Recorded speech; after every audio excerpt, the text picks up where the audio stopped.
El dinero ha derribado más imperios que las guerras. ¿Suena exagerado? Escucha, cuando los tesoros se vacían, las legiones no cobran. Cuando la moneda pierde valor, los campesinos dejan de vender. Cuando la deuda asfixia a los gobernantes, los tratados se rompen. Hoy contaremos cómo el dinero, la deuda y la gestión financiera han decretado la suerte de imperios enteros. En los próximos minutos verás por qué la historia política es también una historia financiera. Entenderás las causas, cómo se financian las guerras y el crecimiento, los puntos de quiebre que pautan el colapso, y qué lecciones nos deja todo esto para el presente. Desde las tablillas mesopotámicas hasta las arcas de los reyes medievales, el dinero no fue solo un medio de intercambio, fue poder organizador. Los recursos que permiten pagar ejércitos, administrar territorios y sostener alianzas son la base material de cualquier imperio. Imagina tablillas de arcilla registrando deudas, monedas de oro con el rostro del emperador,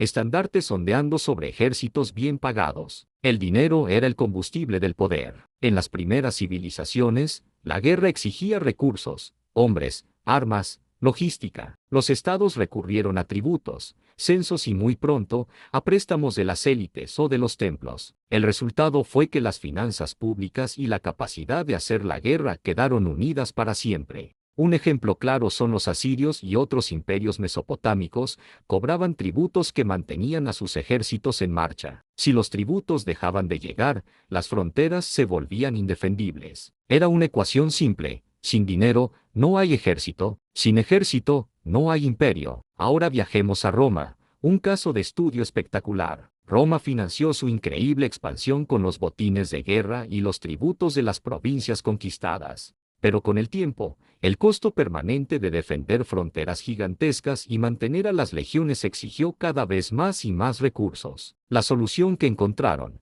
y que repitieron hasta el cansancio, fue el debasamiento de la moneda, es decir, reducir la cantidad de plata u oro en cada moneda, manteniendo su valor nominal. El efecto, una inflación galopante, la pérdida total de confianza en el dinero y, finalmente, la incapacidad para pagar a las tropas. Este fue un factor clave en la caída del poder romano en Occidente. El camino fue claro. Gasto militar creciente llevó a una presión fiscal insoportable, que llevó al debasamiento, que generó inflación, y que culminó en el colapso de la capacidad del Estado. Avancemos hasta el siglo XVI.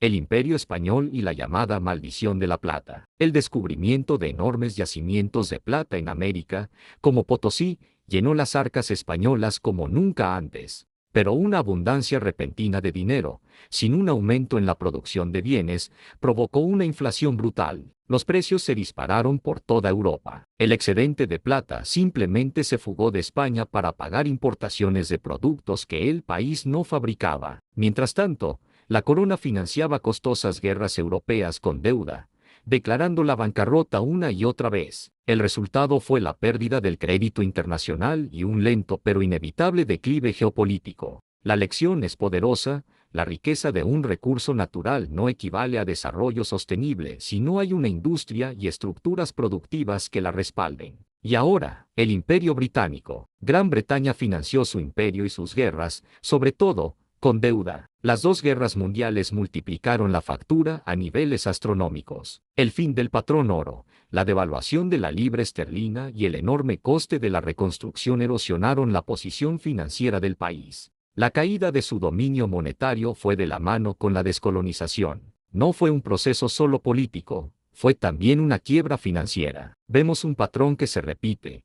Una deuda masiva generada por la guerra conduce a una pérdida de confianza externa, lo que provoca una reconfiguración total del poder global. Entonces, ¿cuál es la mecánica del colapso? ¿Cómo muere un imperio por dinero? Hay varios mecanismos comunes. Primero, la sobreextensión militar, asumir compromisos en el mundo que superan tu capacidad para pagarlos. Segundo, el déficit estructural, cuando tus gastos recurrentes son siempre mayores que tus ingresos y financias la diferencia con deuda. Tercero, la pérdida de acceso al crédito. Si los que te prestan dinero empiezan a temer que no les pagues, el costo de ese dinero se dispara. Cuarto, la inflación o el debasamiento, que destruyen los ingresos reales y la confianza en la moneda. Y finalmente, La crisis de legitimidad, cuando la austeridad, los impuestos o el saqueo empobrecen a la mayoría de la población, el propio Estado se debilita desde dentro. Es una cascada. Gasto excesivo lleva a deuda,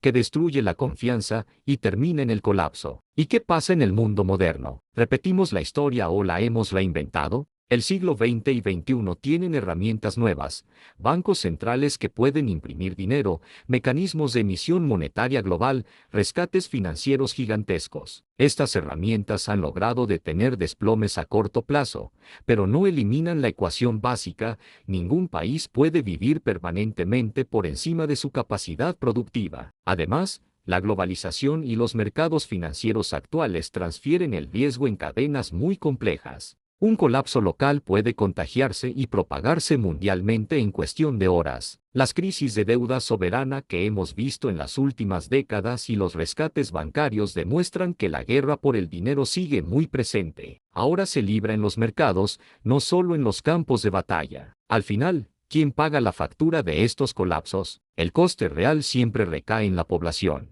La inflación reduce el valor de los salarios. Los impuestos y los recortes en servicios públicos afectan a la vida diaria. El desempleo aumenta. Y sobre todo, surge una enorme desigualdad. Quienes tienen acceso al crédito y a activos que se protegen de la inflación, como bienes raíces u oro, logran resguardarse. Pero las mayorías sufren la corrección económica en carne propia. La advertencia histórica es clara: los colapsos económicos casi siempre preceden a grandes rupturas políticas y sociales. A lo largo de la historia, algunas respuestas como las devaluaciones o las reestructuraciones de deuda han sido eficaces a corto plazo, pero las soluciones permanentes siempre requieren reformas profundas, productivas, institucionales y fiscales. Las medidas que solo buscan imprimir más dinero o patear la deuda hacia adelante solo generan riesgos mayores en el futuro, como burbujas especulativas, hiperinflación y, en última instancia, la pérdida de soberanía económica.